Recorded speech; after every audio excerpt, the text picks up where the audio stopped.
Morning, मैं Varun Singh class 8 के science का चैप्टर 12 फ्रिक्शन का पहला लेक्चर लेने जा रहे हैं। तब तक आप वीडियो के अंत तक बने रहें।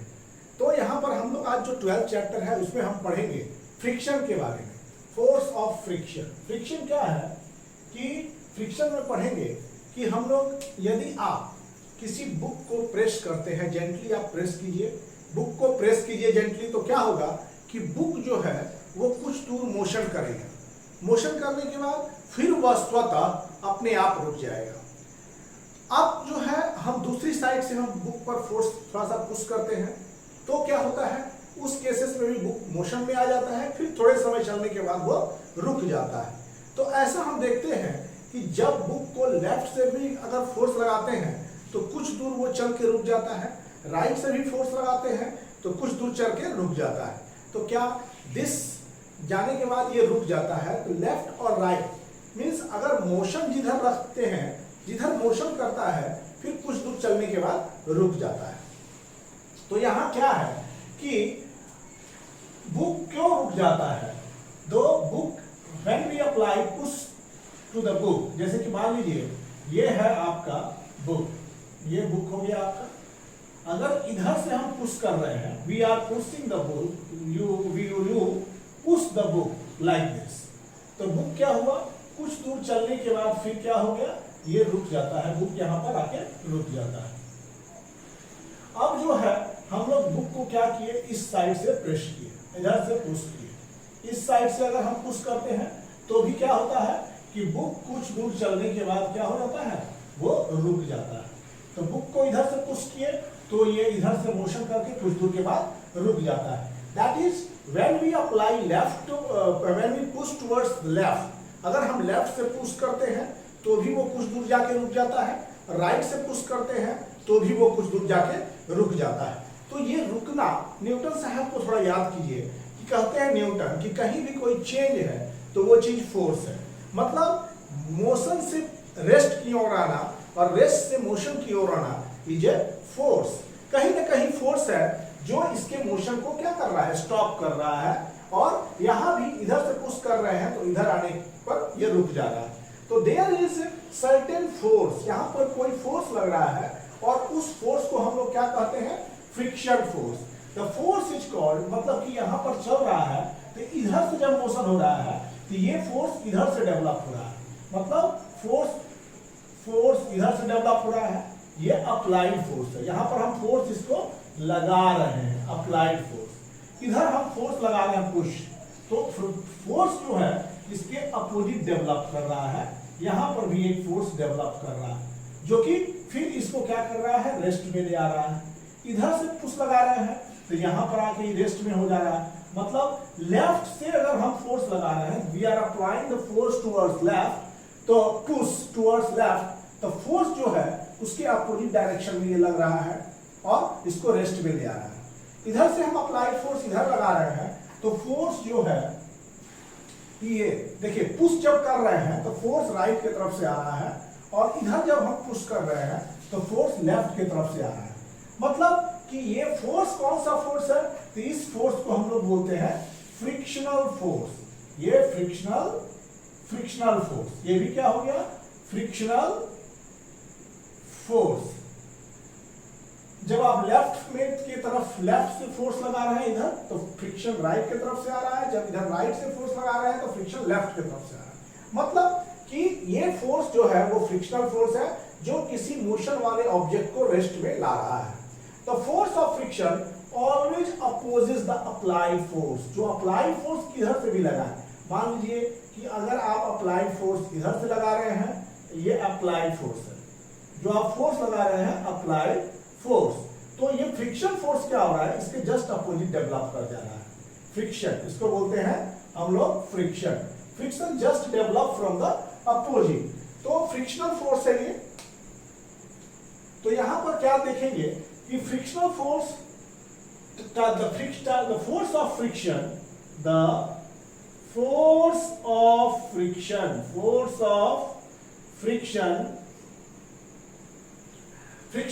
is always opposes the motion. Force of friction always opposes opposes the motion। Friction का फोर्स जो है हमेशा गति को अवरोध करता है, मोशन को अवरोध करता है। तो यहां दोनों केस में क्या लग रहा है, फ्रिक्शन का फोर्स लग रहा है दोनों केस में। अब हम बात करेंगे क्या फ्रिक्शन सभी सरफेसेस के लिए एक ही जैसा होता है। Is the friction same for all type of surfaces, does it depend upon the smoothness of surface? Is the friction same for all surfaces? Same for all surfaces। surfaces क्या friction जो है सभी सरफेसेस के लिए same होता है। Does it depend on the smoothness of area? Does it depends upon the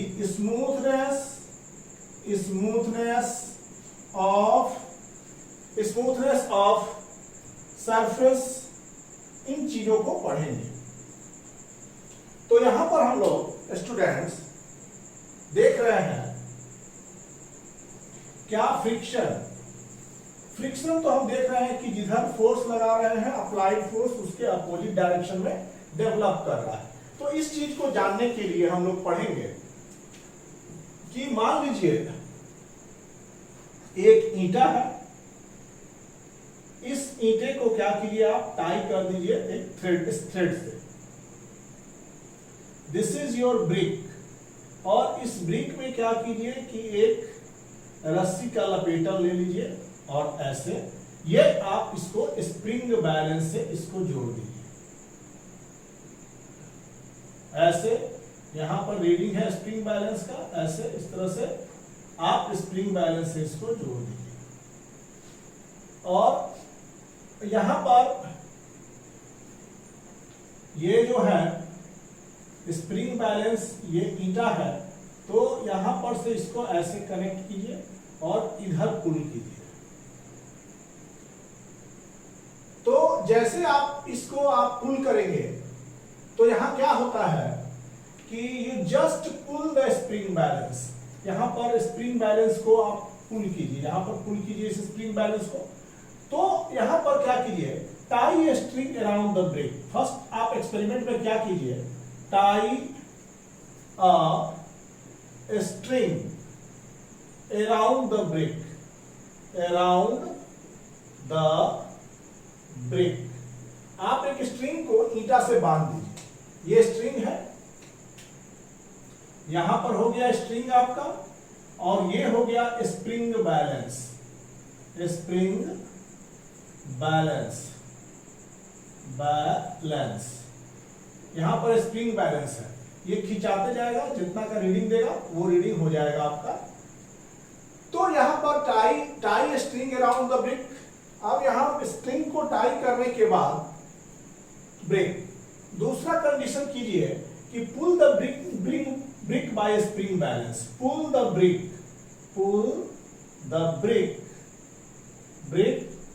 bye spring balance. और brick को स्प्रिंग बैलेंस के सहायता से आप पुल कीजिए। तो पुल कैसे करेंगे, you have to apply some force, you have to apply some force। यहां पर आपको कुछ फोर्स लगाना पड़ेगा। अब थर्ड पॉइंट पे क्या होगा, note down the reading of spring balance. Note down the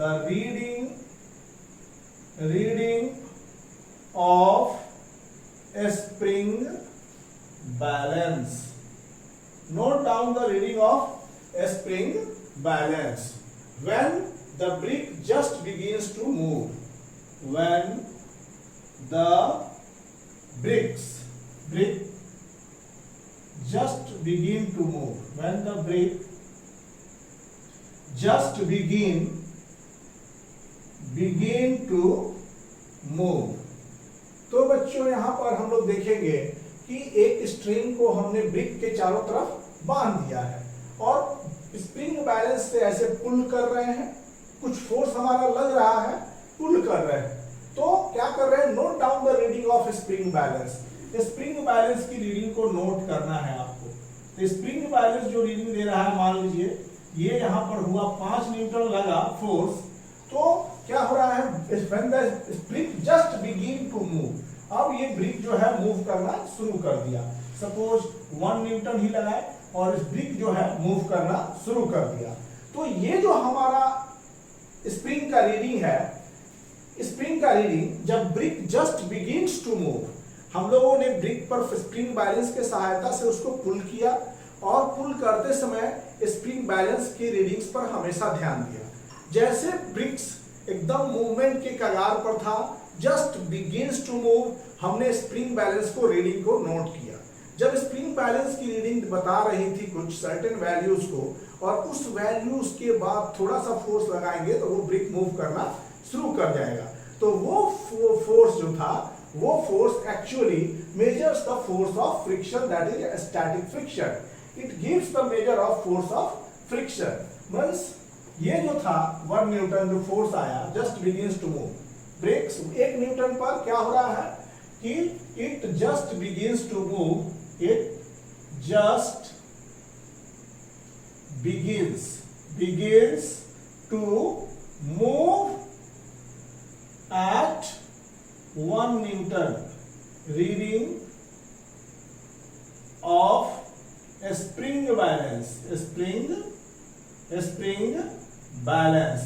मतलब अब ये ब्रिक जस्ट 1 न्यूटन जब रीडिंग दिखा रहा है यहाँ पर 1 kg वेट, तो वहां से ये ब्रिक जो है मूव करना चालू कर रहा है। तो ये 1 न्यूटन क्या हो गया, ये फ्रिक्शन का फोर्स हो गया। It gives the measure of force of friction.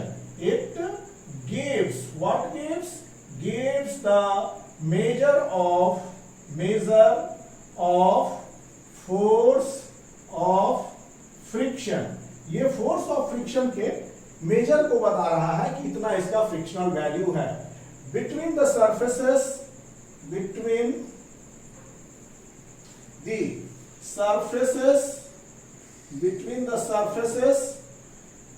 of the brick and the floor, surfaces of the brick and the floor। ये भी आप जान जाइए कि friction force is just a contact force. जब दो सरफेस आपस में कॉन्टैक्ट में रहेंगे, वहीं पर आपका फ्रिक्शन फोर्स डेवलप होगा। तो so students, it gives the measure of force of friction between the surfaces of brick and the floor। ये बताता है। It is a common experience। आप देखते होंगे कि जब आप चल रहे हैं और साइकिल का पैडलिंग कर रहे हैं, पैडलिंग करते करते कुछ समय के बाद पैडलिंग को रोक दीजिए, तो साइकिल कुछ दूर तक चल के फिर अपने आप रुक जाता है। Cycle stops after moving for sometimes. ये ऐसा आपने देखा होगा हमेशा।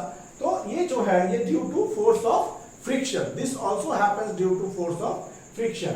अब यहां पर क्या होगा, सिमिलरली आप क्या कीजिए कि बॉल को रोल कीजिए ग्राउंड पर, तो बॉल भी ग्राउंड पर रोल करते समय कुछ दूर तक चलेगा फिर रुक जाएगा। ऐसा होता है, रुक जाता है।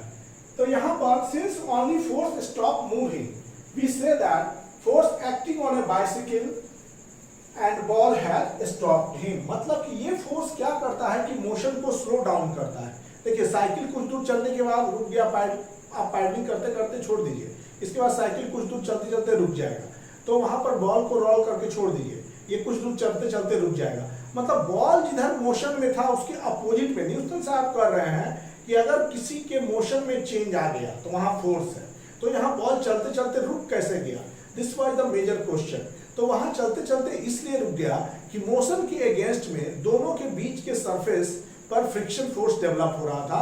वो फोर्स मोशन को अपोज कर रहा था, and so ball and the cycle they both get stopped after moving some time. कुछ समय चलने के बाद ये क्या होते हैं, ये रुक जाते हैं।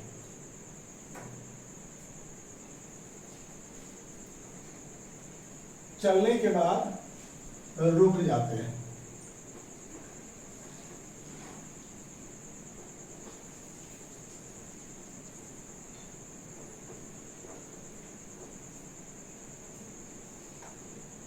यहां पर द फोर्स विच, और आप लिख सकते हैं the force which the force which slow the motion of which slow the motion of moving body, slow the motion of a moving body in contact with the surface,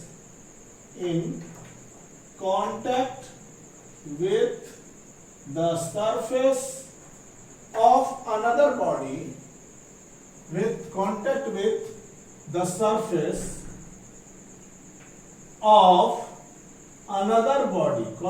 the surface of another body is called frictional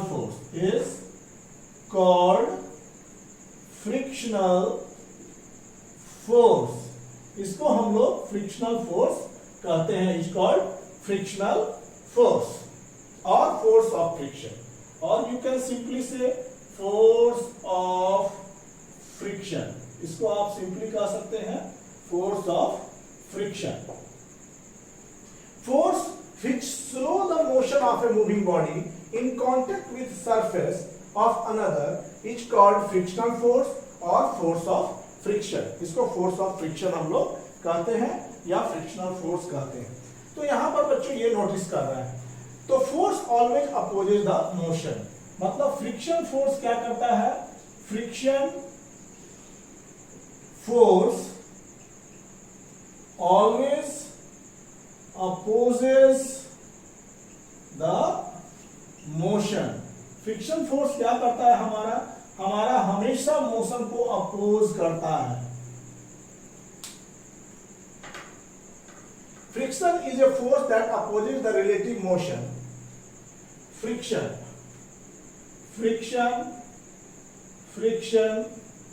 is a force that opposes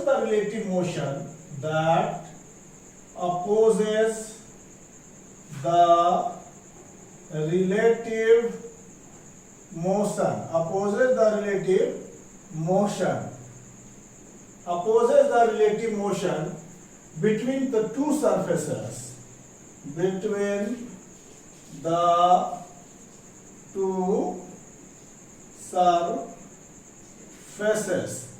Friction is a force that opposes the relative motion between the two surfaces. दो surfaces के बीच के relative motion को क्या करता है, वो रोकता है. Always opposes the relative motion between the two surfaces. In contact with each other. देखिए यहाँ पर फ्रिक्शन फोर्स क्या करता है, दो ऑब्जेक्ट के बीच के रिलेटिव मोशंस को क्या करता है, अपोज करता है. In contact with each other, ये इधर से तो फ्रिक्शन इधर से, ये इधर से तो फ्रिक्शन अपोजिट, मोशन के हमेशा अपोजिट फ्रिक्शन आपका लगता रहता है. The friction force always acts opposite to the direction of motion. This the friction force जो होगा वो हमेशा मोशन के अपोजिट डायरेक्शन में ही लगेगा. Whatever with the motion. यहां पर फैक्टर अफेक्टिंग द फ्रिक्शन अब हम लोग पढ़ेंगे. फैक्टर्स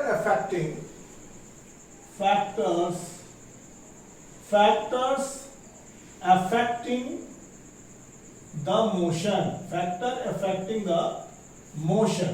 कौन कौन से फैक्टर जो है वो मोशन को प्रभावित करते हैं. Motion factor affecting the friction, sorry बच्चों, यहां पर फ्रिक्शन, कौन कौन से फैक्टर जो है वो फ्रिक्शन को प्रभावित करते हैं. तो कौन कौन से फैक्टर, तो पहला तो स्मूथनेस ऑफ द सरफेस जो ज्यादा चिकना होगा उसमें कम फ्रिक्शन होगा, सरफेस जो ज्यादा रफ होगा वहां ज्यादा फ्रिक्शन होगा. ये कॉमन एक्सपीरियंस की बात है. तो यहां पर first is smoothness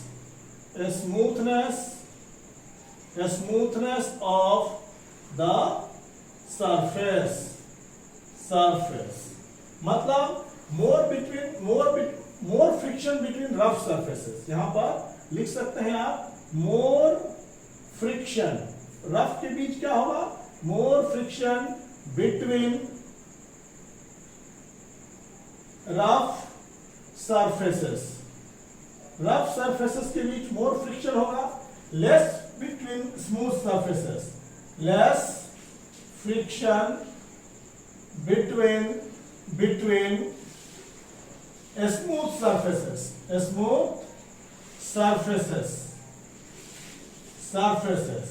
more friction between rough surfaces and less friction between smooth surfaces.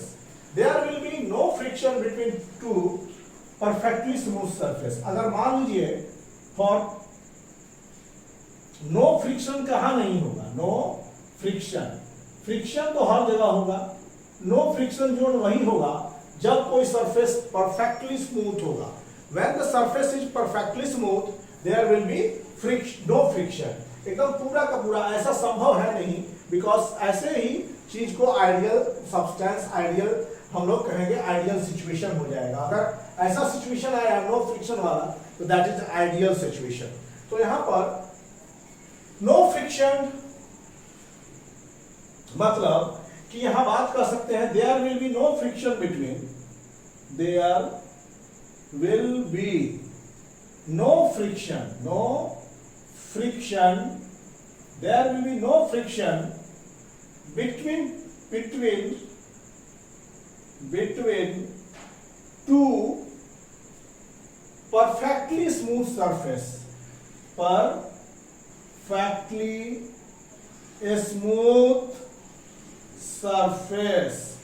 Perfectly smooth surface के बीच कोई फ्रिक्शन नहीं होगा। There will be no friction between perfectly smooth surface, और ऐसा सिचुएशन आता है तो this is an ideal situation, this is an ideal situation, ये आपका एक आइडियल सिचुएशन है बच्चों। So no friction, less friction कब होगा जब स्मूथ सरफेस होगा, मोर फ्रिक्शन कब होगा जब रफ सरफेसेस होगा। मोर रफर is the surfaces, more is the chances, more is the friction there, force of friction there, more smooth surfaces, less will be the friction there. अब हम लोग बात करेंगे कि कैसे स्मूथर पर ज्यादा कम फ्रिक्शन होता है और रफ पर ज्यादा फ्रिक्शन होता है। तो यहां पर आप क्या कीजिए कि रोल द बॉल, यहां पर फैक्टर अफेक्टिंग द फ्रिक्शन में हम लोग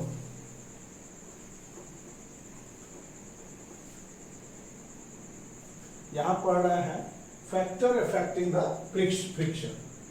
we are studying factor affecting the friction, factor affecting the friction में हम लोग पढ़ रहे हैं। तो यहां देखेंगे कि role ball on wooden surface, ये एक वुडन सरफेस है, this is your wooden surface. ये कैसा सरफेस है? Wooden surface. अब यहां पर से एक बॉल को रोल कीजिए, बॉल को रोल कीजिए, role ball on wooden surface, और यहां पर एक ग्लास सरफेस है, दिस इज ग्लास सरफेस।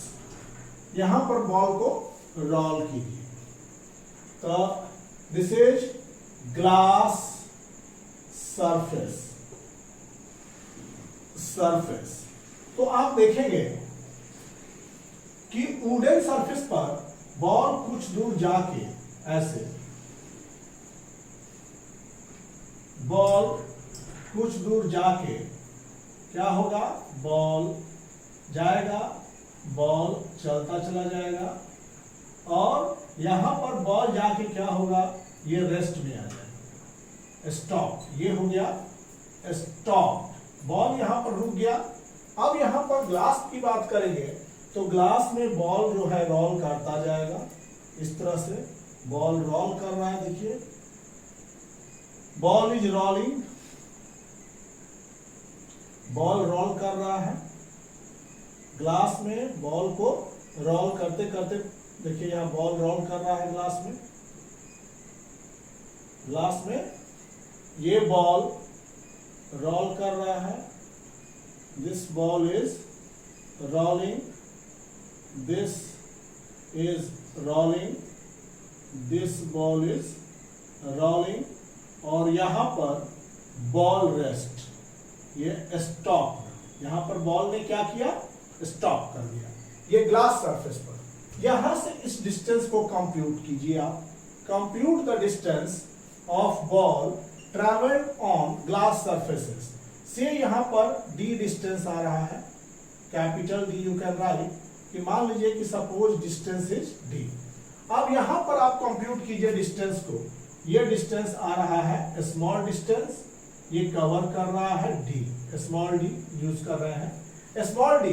तो वुडन सरफेस पर जो नोटिस हुआ, distance covered on wooden surface, distance covered by ball, covered by ball on wooden surface, on wooden surface is, distance covered on wooden surface is less than distance covered on glass surface।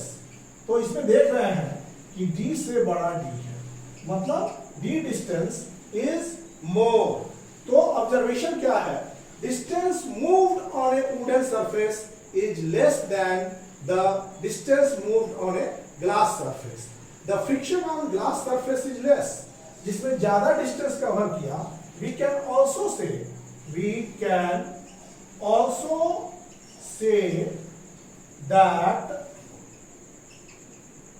that friction on glass surface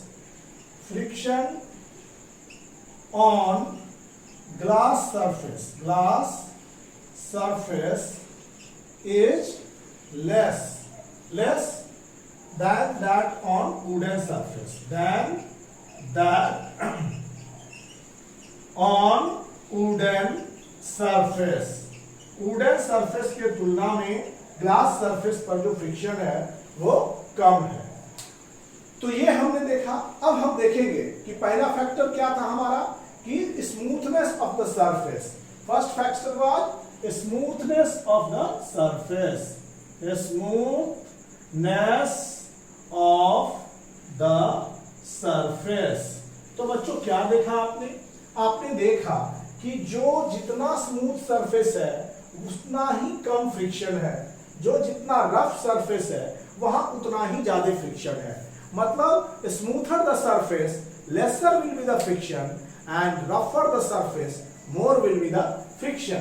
तो इसलिए smooth surface पर वही ball कुछ ज्यादा distance cover करता है, जबकि rough surface पर वही बॉल कम दूरी तय करता है। मतलब रफ सरफेस पर वो बॉल थोड़ा लेस डिस्टेंस ट्रेवल करता है और स्मूथ सरफेस पर ये बॉल जो है वो ज्यादा दूर तय करता है।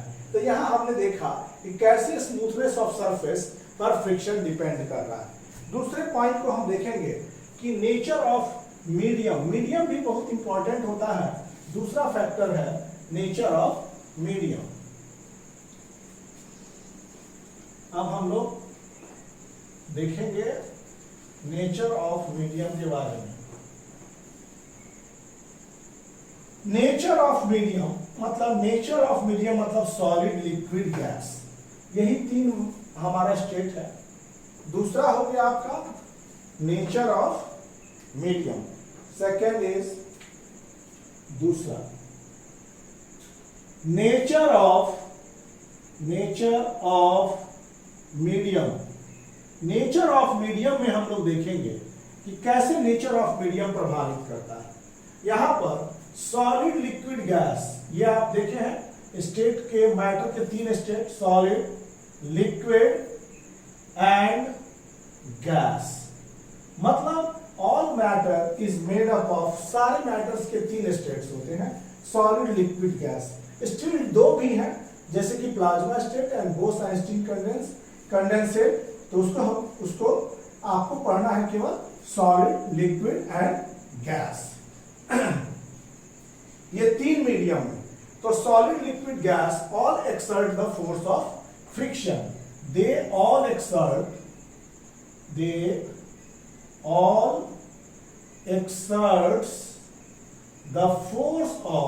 the force of friction। ये सारे के सारे क्या एक्सर्ट करते हैं? फोर्स ऑफ फ्रिक्शन को एक्सर्ट करते हैं। फोर्स ऑफ फ्रिक्शन ऑन किस पर? On moving body. यहां पर याद रखिएगा, बॉडी मूविंग होगा, on moving body, moving body पर ये फोर्स ऑफ फ्रिक्शन को अप्लाई करते हैं। Force of friction between solid and another solid, जैसे कि फोर्स ऑफ फ्रिक्शन यहां बात करेंगे between A solid and another solid, solid plus another solid, ये क्या हो जाएगा? ये ज्यादा हो जाएगा। बी बात करेंगे यहां पर between solid and liquid, between solid and liquid, between solid and liquid. सी बात करेंगे हम between solid and gas, between solid and liquid, and least between solid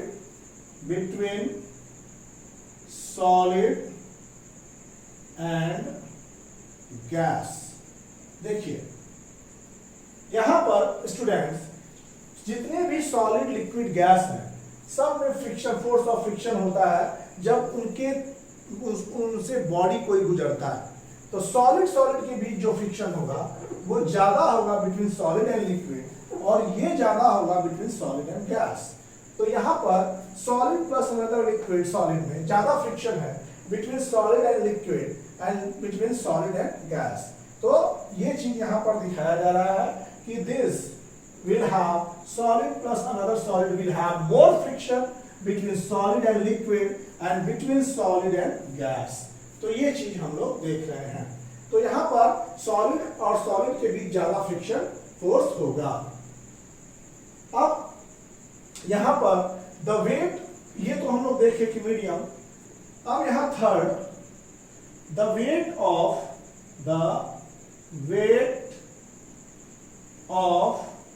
the moving body,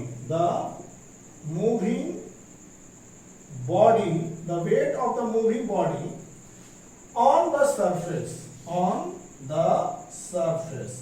इस बात पर भी आपका फ्रिक्शन डिपेंड करता है। डिपेंड इस बात पर करता है कि जो मूविंग बॉडी है उसका वेट कितना है। More the weight, more will be the friction, you should know. The nature of medium आपने देखा। अब weight of the moving body,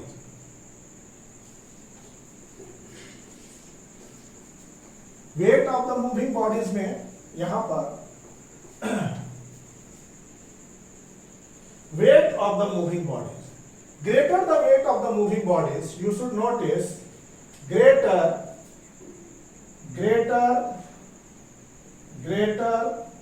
the weight of the moving body, greater the weight of the moving body, greater the weight of the moving body on the surface,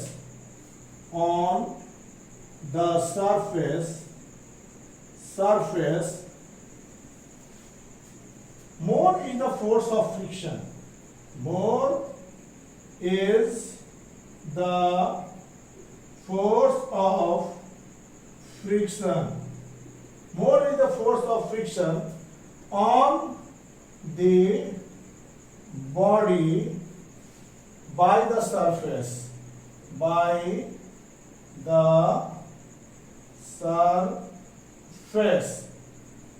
यहां पर देखिए wait of the moving body on the surface, greater the weight of the moving bodies, जितना ज्यादा wait होगा moving bodies का, greater the weight of the moving bodies on the surface, more is the force of friction, ज्यादा होगा friction के force का value.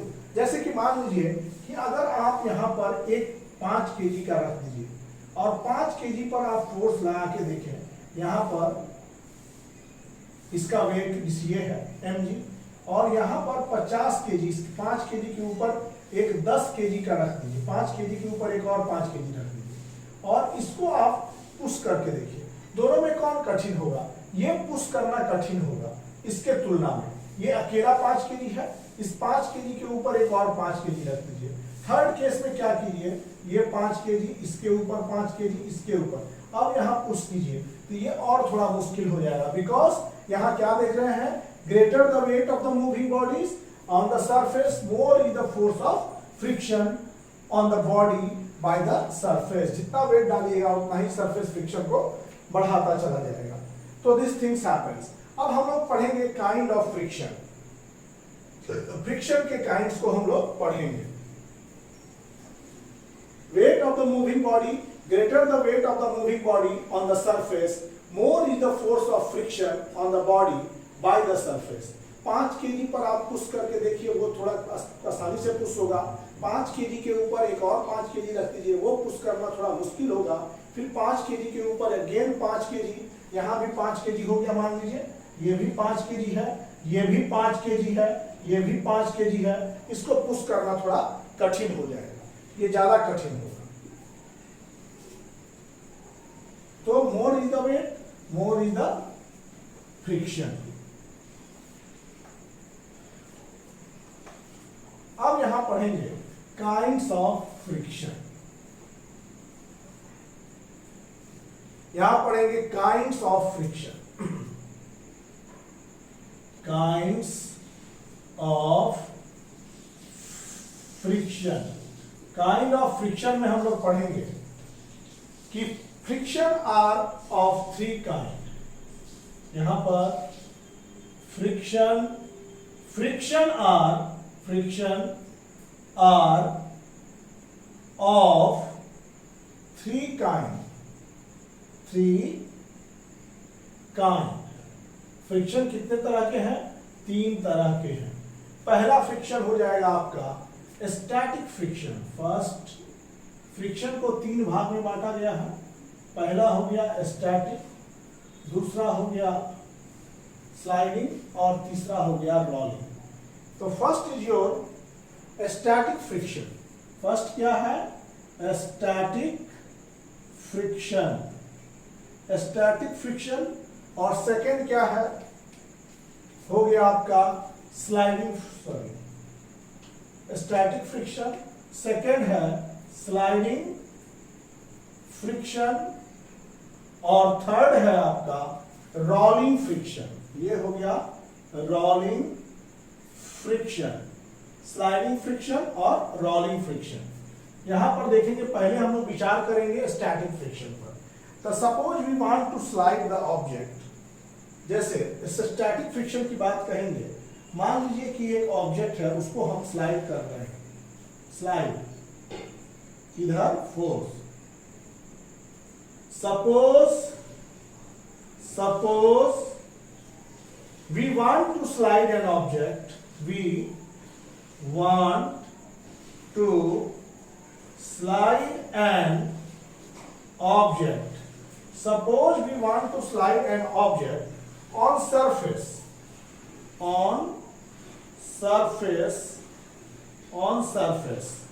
we apply force as push, we apply force as push. हम लोग इसको slide करना चाहते हैं, इस पर फोर्स अप्लाई कर रहे हैं, push. If force applied is less then object, if force applied is less, अगर फोर्स कम अप्लाई हो रहा है, the object do not move, the object do not move due to force of friction, तो यहां बच्चों हमने मान लीजिए इस पर पुश लगाया। पुश, इफ फोर्स जो है बहुत कम है, लग रहा है, तो ये ऑब्जेक्ट नहीं मूव करेगा। क्यों? क्योंकि क्योंकि उसके जितना छोटा फोर्स लगा रहे हैं उतना छोटा फ्रिक्शन यहाँ डेवलप हो जा रहा है, अपने आप यहाँ फ्रिक्शन डेवलप हो जाएगा। जो हम फोर्स लगाए तो उस फोर्स को एकदम बैलेंस कर दे ये फ्रिक्शन। फिर क्या कर रहे हैं, on the object, force of friction on the object. यहां पर अब देखिए, by the surface, by the surface. अब यहां क्या कर रहे हैं, opposing the motion, opposing the motion. Motion को अपोज करने के लिए फ्रिक्शन फोर्स डेवलप कर गया। फिर क्या कर रहे हैं, उस फोर्स के वैल्यू को, उस पुश के वैल्यू को थोड़ा बढ़ा देते हैं। We gradually increase the force apply. अब क्या कर रहे हैं, if we gradually increase the force applied on the object, force applied on the object, applied on the object. अब इसमें क्या किए, इस पुश के वैल्यू को थोड़ा और बढ़ा दिए। देखिए यहां पर पुश है इतना लग रहा है, और इस पुश के वैल्यू को थोड़ा बढ़ा दिए।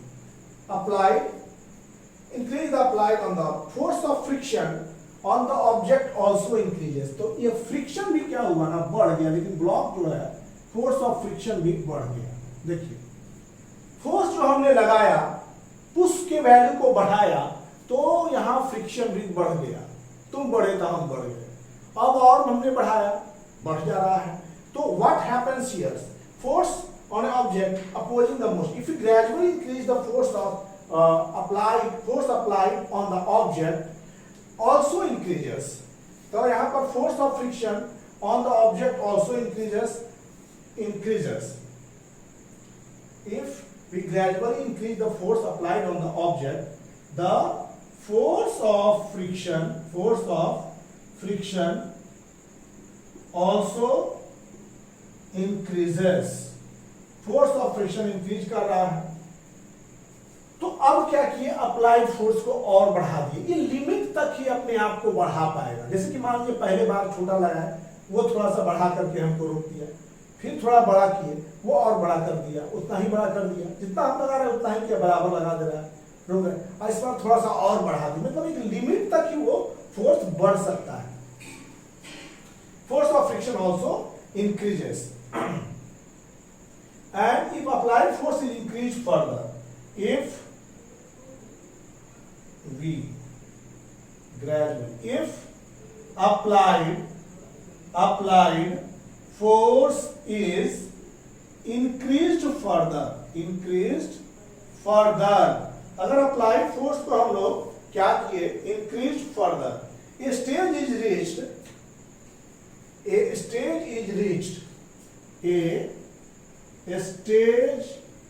is reached, एक अवस्था आती है, when the force of friction becomes such that, when the force of friction becomes such that object also increases, such that net force on the object,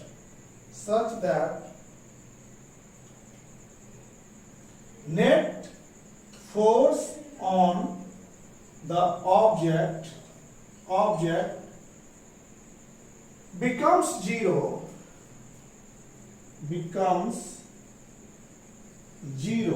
net force क्या रहता है, zero, and object remain stationery. लेकिन object क्या रहेगा, object remains stationary, but it is just about to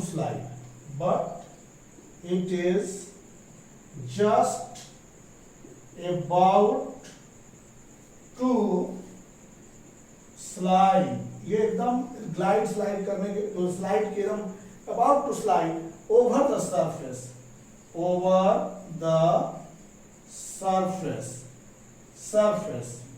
at this stage force of friction acting on the object at this stage force of friction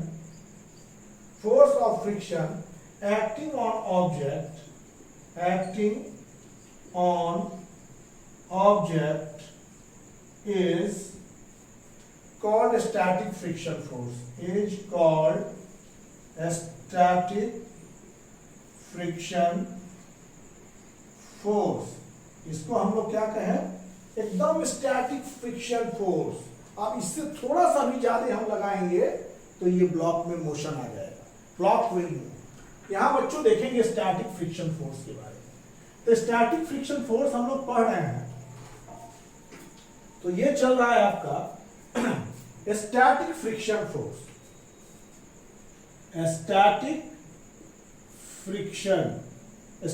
friction क्या है, इसके बारे में हम लोग पढ़ रहे हैं। तो स्टैटिक फ्रिक्शन में हम ये यहां पर स्टेटमेंट को हमने लिखा है कि मान लीजिए कि suppose we want to slide an object on surface, we apply force as push, हम इस पर पुश फोर्स लगाए। इफ फोर्स अप्लाइड लेस, अगर वो पुश कम है तो ऑब्जेक्ट डज नॉट मूव। किससे कम, जो फोर्स हम लगा रहे हैं उसका एक मैक्सिमम वैल्यू, दो सरफेस के बीच का एक मैक्सिमम वैल्यू होता है फ्रिक्शन का, वो उससे कम है।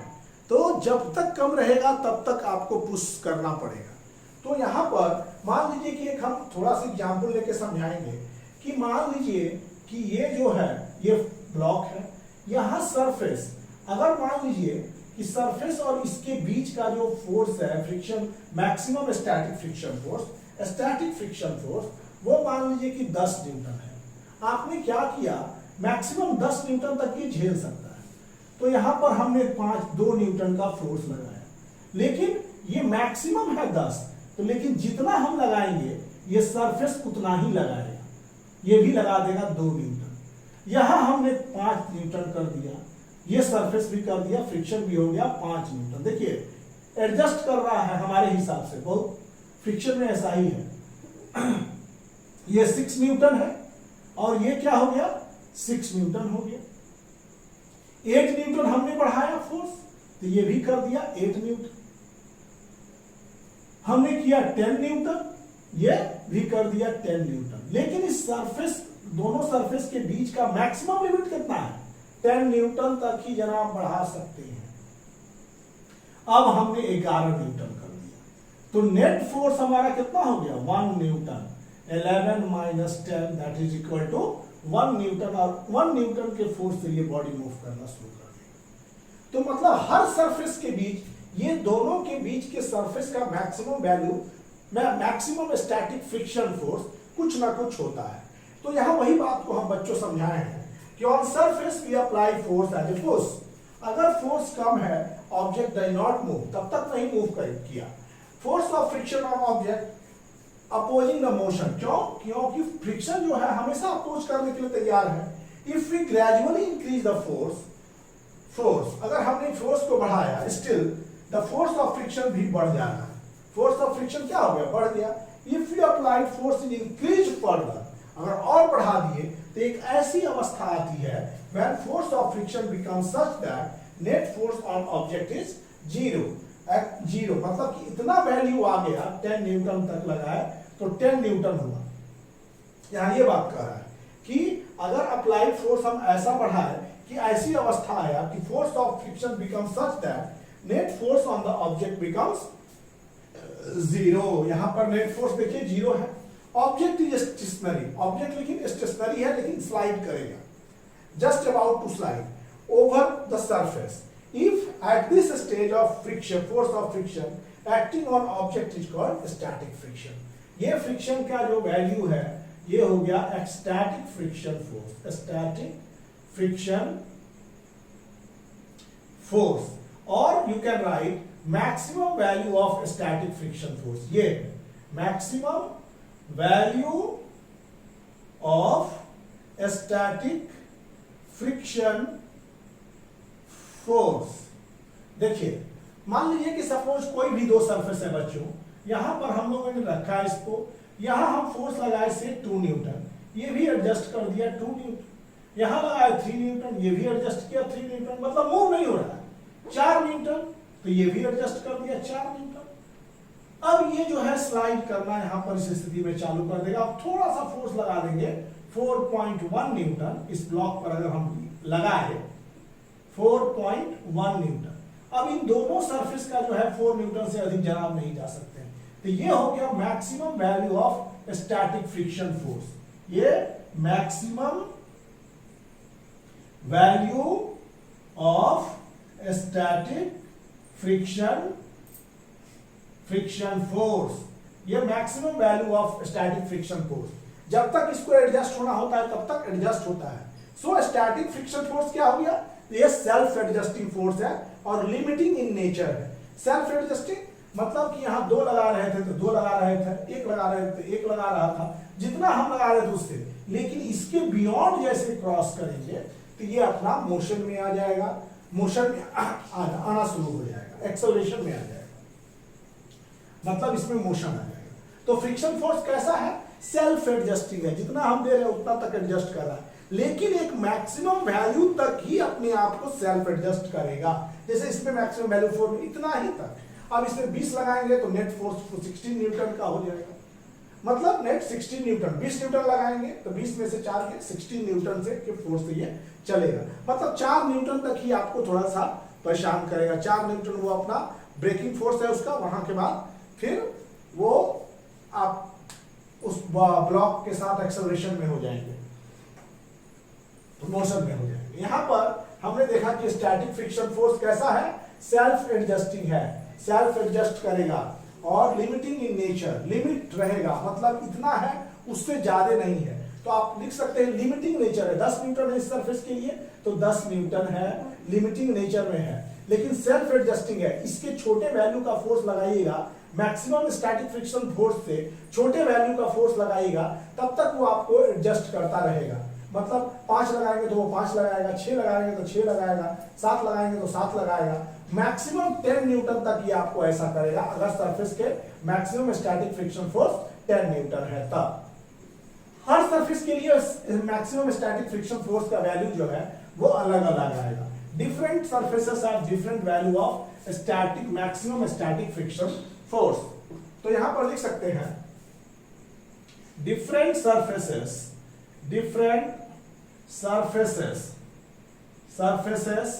have different value of maximum static friction force। हर अलग अलग सरफेस के लिए अलग अलग होगा लेकिन निश्चित होगा।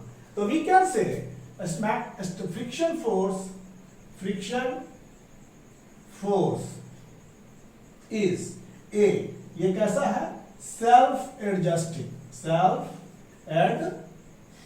एडजस्टिंग इन नेचर, ये नेचर में सेल्फ एडजस्टिंग है बच्चों।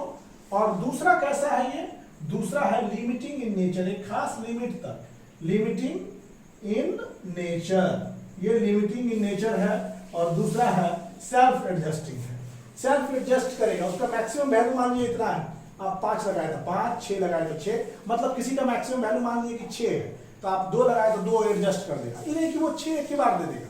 2 लगाइएगा तो 2 देगा वो उधर से रिप्लाई, 3 लगाइएगा 3 दे देगा, 4 लगाइएगा 4, 5, 6 तक आपको एडजस्ट करेगा। आप 7 लगाइएगा तो आपका नेट फोर्स 1 न्यूटन हो गया। आप 6 लगाए, अगर 6 मैक्सिमम स्टैटिक फ्रिक्शन है तो नेट फोर्स आपका 0 है वहां पर, और body just about to slide, body slide के करीब में। फ्रिक्शन फोर्स सेल्फ एडजस्टिंग होता है, सेल्फ एडजस्टिंग इन नेचर, और ये लिमिटिंग इन नेचर होता है। तो फ्रिक्शन फोर्स कैसे होते हैं? सेल्फ एडजस्टिंग, लिमिट करेगा आपको लिमिट तक। यहां हमने देखा कि फ्रिक्शन फोर्स के बारे में। बच्चों एक क्वेश्चन हम देना चाह रहे हैं। मान लीजिए कि किसी सरफेस के लिए, किसी सरफेस, ये 2 सरफेस है, यहां पर जो है मैक्सिमम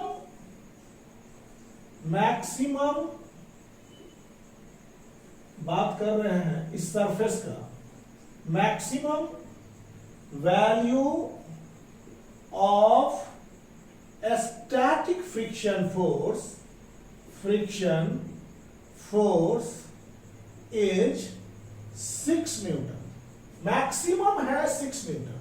अगर आप यहां पर 2 न्यूटन का फोर्स लगा रहे हैं, if we apply 2 newton force on an object,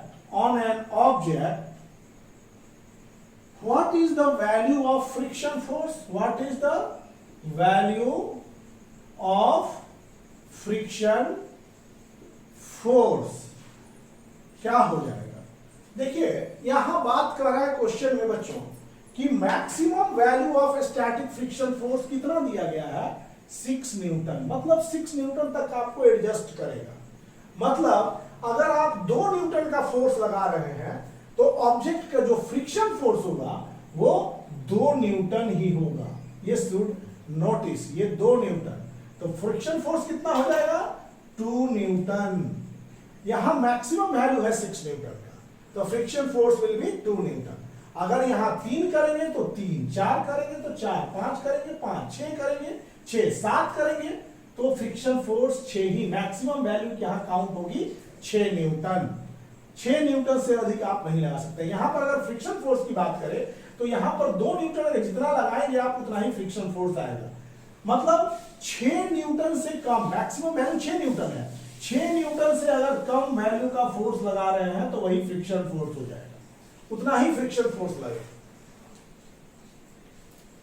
अब हम लोग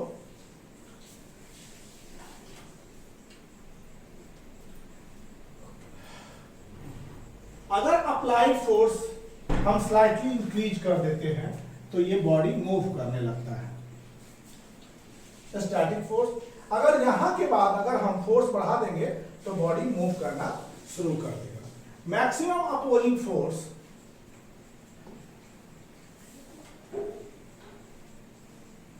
maximum value of opposing force between the object and surface, static friction। तो स्टैटिक फ्रिक्शन हम लोग देखें। अब हम लोग देखेंगे स्लाइडिंग फ्रिक्शन। स्लाइडिंग फ्रिक्शन क्या है? Sliding friction, when a body begins to slide on a surface, when a body begins to slide on a surface, जब कोई बॉडी सरफेस पर स्लाइड करता है, the force exerted by the surface, the force exerted by the surface on the object, by the surface on the object, by the surface on the object is called the sliding friction, is called the sliding friction, is called sliding friction. It is equal to the force required to keep object in motion. It is equal to the force required to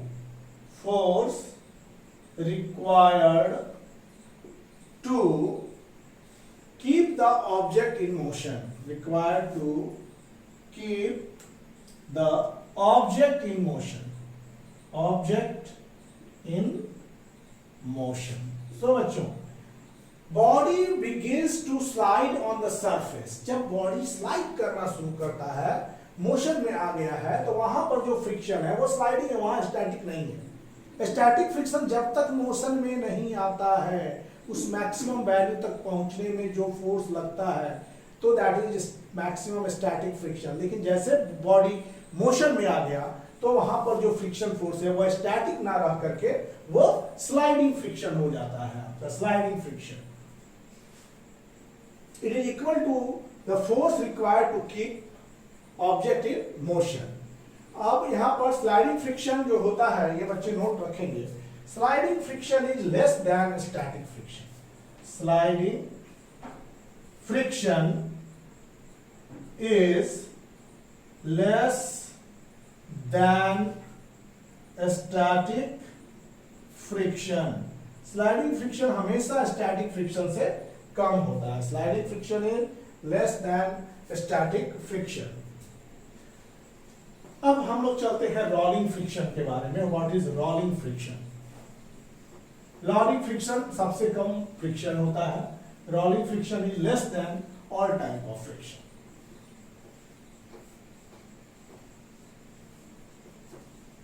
rolling friction is अब heading है rolling friction. Rolling friction तीन तरह के friction है. Static, sliding या kinetic. Sliding friction को आप kinetic भी कह सकते हैं और रोलिंग. तो when object rolls over a surface, when object rolls, जब ये रोल करना शुरू कर देते हैं, rolls over a surface, when object rolls over a surface, the force which opposes the rolling motion को अपोज करना चाहिए. The force which opposes the rolling motion, force which opposes the rolling motion of an object, rolling motion of an object is called rolling friction. Is called, हम लोग क्या कहते हैं इसको? Is called rolling friction. इसको rolling friction बच्चों हम लोग कहते हैं. This is called rolling friction. Rolling friction is less than sliding friction. Rolling friction क्या है? Rolling friction is less than sliding friction. Rolling friction is less than sliding friction on a body of same mass. On a body of same mass के body के लिए rolling friction का मान body of same mass, same mass के body के लिए rolling friction हमेशा कम होगा स्लाइडिंग फ्रिक्शन से. This is why to move heavy object on ground, इसी के लिए to move, this is why to move, इसीलिए क्या होता है, रोलिंग फ्रिक्शन हमेशा कम होगा स्लाइडिंग फ्रिक्शन से.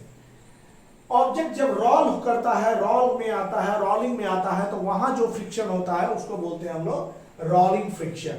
और अगर रोलिंग फ्रिक्शन का वैल्यू सबसे कम होता है, this is why to move heavy object, अगर हेवी ऑब्जेक्ट हम लोग यूज करते हैं तो रोलर का यूज करते हैं मूव करने के लिए, वहां रोलिंग फ्रिक्शन का वैल्यू सबसे कम होता है.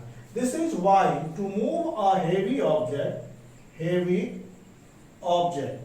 to move a heavy object on ground,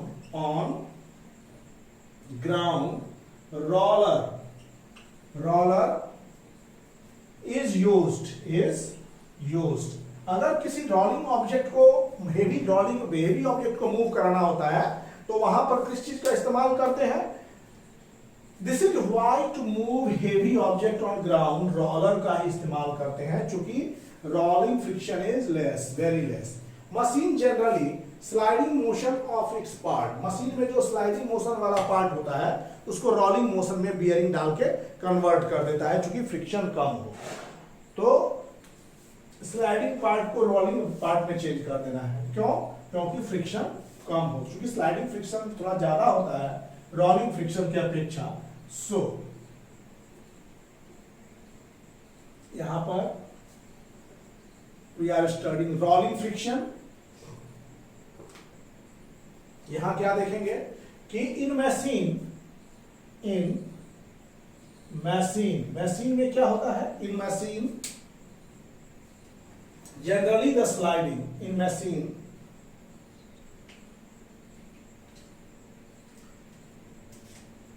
generally in machine generally the sliding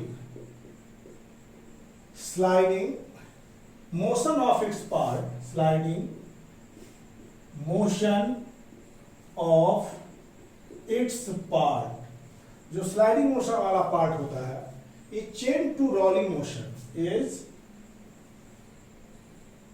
change to rolling motion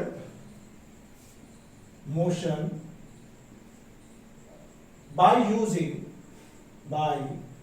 using ball and bearing. Ball और बियरिंग के सहायता से स्लाइडिंग मोशन वाले पार्ट को वहां रोलिंग मोशन वाले पार्ट में बदल दिया जाता है। दो स्लाइडिंग वाले पार्ट में क्या रख देते हैं, रोलिंग पार्ट ऐसे लगा दिया जाता है ताकि जो फ्रिक्शन का वैल्यू रिड्यूस हो जाए इस तरह से, और स्लाइडिंग पार्ट रोलिंग फ्रिक्शन में कन्वर्ट हो जाता है। तो ये है बॉल बियरिंग। कहां यूज होता है, सीलिंग फैंस में यूज होता है, बाइसाइकिल में यूज होता है। तो ये सब क्या करते हैं, ये आपके फ्रिक्शन को कम करते हैं। व्हीकल्स में व्हील प्रोवाइडेड होते हैं, vehicles are provided with wheel. जितने भी गाड़ी वगैरह चढ़ते हैं आप, वहां व्हील क्या करता है, vehicles are provided with wheel, vehicles are provided with wheel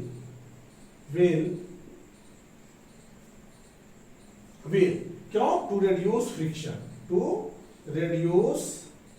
friction. अगर मान लीजिए स्लाइडिंग फ्रिक्शन का मान कम होता तो व्हील के जगह पर हम लोग प्लैंक लेके चलते, प्लैंक। तो व्हील क्या होता है, डिस्कवरी ऑफ व्हील आपने पढ़ा, कितना काम को आसान कर दिया। तो व्हील क्या हुआ, रिड्यूस कर देता है फ्रिक्शन को। तो यहां क्या देखेंगे, स्टैटिक फ्रिक्शन जो होता है वो सबसे ज्यादा होता है। तब आपका क्या हो जाता है स्टैटिक फ्रिक्शन के बाद, स्लाइडिंग फ्रिक्शन को आगे पढ़ेंगे आप, काइनेटिक फ्रिक्शन भी कभी कभी कहते हैं, स्लाइडिंग फ्रिक्शन और काइनेटिक फ्रिक्शन। और थर्ड इज योर आपका हो गया रोलिंग फ्रिक्शन, सबसे कम फ्रिक्शन का वैल्यू, रोलिंग फ्रिक्शन। तो ये था हमारा स्टूडेंट्स आज चैप्टर 12 फ्रिक्शन का पहला लेक्चर समाप्त हुआ। फिर आप इसी चैप्टर में अगले लेक्चर में मिलेंगे। Thank you for watching the videos, please like, share and subscribe the channel. Thank you.